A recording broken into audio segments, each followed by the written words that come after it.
Hi, my name is Josephine Hoegaerts. I'm the Associate Professor of European Studies at the University of Helsinki, but I'm also a historian with a particular interest in sound, not only the history of sound itself, but also the way in which we now use sound to communicate about our research, for example, about norms of the past, for the ways in which we engage with the past, and the way we also articulate notions of difference and change. And so what I particularly want to do in this presentation is introduce you to the way we can use podcasts to communicate about research in the humanities. I'm sure all of you know what podcasts are, so I don't need to go into that, but I do think they have some particular qualities in which they allow us to communicate about our research in ethical, critical, and accessible ways. Now, what acoustic media are particularly good at, I would argue, is to represent difference by literally making different voices present. A dialogue in recorded sound literally consists of different sounds taking up time and space. And because of the very intimate nature of people interacting with podcasts, usually we wear headphones, that means that dialogue is taking place in their heads and in their own personal space. So, firstly, using sound recordings, therefore, not only will encourage you as a researcher to actually engage in meaningful conversation, because you will presumably invite people onto your podcast to talk to, it might also cause you to rethink who is an expert that deserves recognition, not only other scholars, but also your interviewees, who otherwise remain faceless and anonymous in papers, now get their own voice out there.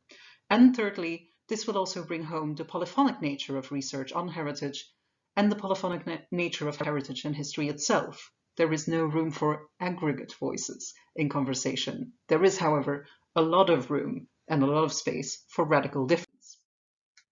I said at the beginning that podcasts can also contribute to critical scholarship on heritage and history, and that is somewhat trickier, or at least it demands a bit more of an effort on your part. The same characteristics that make podcasts useful as a tool to represent difference and polyphony, their personal and acoustic nature, also make it very prone to uncritical reception. It is very tempting to just lean back and listen to a podcast and just accept whatever is being said. It is therefore incumbent on the maker of a podcast not only to guard its polyphonic nature, but also to encourage its audience to listen in a different way, not as a means to just accumulate knowledge, but as a way to actually engage with different stories, different legacies, and different objects. One of the ways to do that is by making them fully aware of the fact that they are listening, that they are engaging in a practice rather than passively consuming a story. In other words, by making them feel responsible for the stories you are telling them. As sound studies and Indigenous scholar Dylan Robinson points out, as listeners, we also are part of the performance we listen to. We have a listening positionality. And an acoustic document delving into heritage and its narratives is an excellent place to ask audiences to consider how listening takes place as a haptic and proprioceptive encounter with effectively experienced asymmetries of power. And in that sense, a podcast on history or heritage does not only teach its listeners about a particular piece of research or a particular piece of history, but rather teaches them to take on a persona that allows them to listen to stories and narratives in new and critical ways. And lastly, one of the very practical characteristics of podcasts, of course, is their potential for accessibility. Both the production and consumption of podcasts is relatively easy and also relatively cheap. It requires no more in terms of technology than what most of you already have in your pockets. Moreover, making your narrative itself accessible in terms of its style is helped again by this conversational nature of the podcast. So, if you want to start making podcasts, you can essentially start doing so immediately and today just on your phone.